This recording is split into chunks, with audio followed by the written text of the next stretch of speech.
کیا قبر مبارک پر چادر مبارک ڈالنی چاہیے؟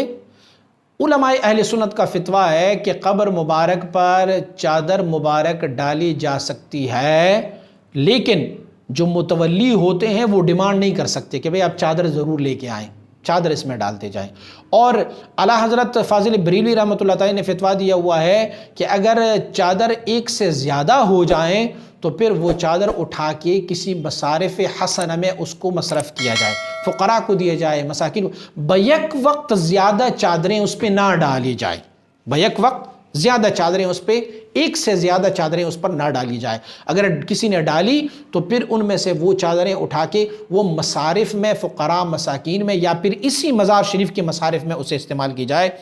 علیہ باللہ آج کل تو دور یہ پڑا ہوا ہے کہ کسی مزار پر لوگ بیٹھے ہوتے ہیں اور وہاں پر جو لوگ چادر چڑھاتے ہیں، چادر لے کے آتے ہیں، وہ چادر ڈال لیا، متولی نے وہاں سے کھینچ لیا، اگلے بندے کو جا کے یا باہر دکانوں پر دوبارہ سے اس کو فروخت کر لیتے ہیں، اور پھر وہ ایک بزنس کا تجارت ہو جاتا ہے۔ نہیں، ایسے بھی نہیں کرنی چاہیے۔ مزار شریف پر چادر ڈالنا تو جائز ہے،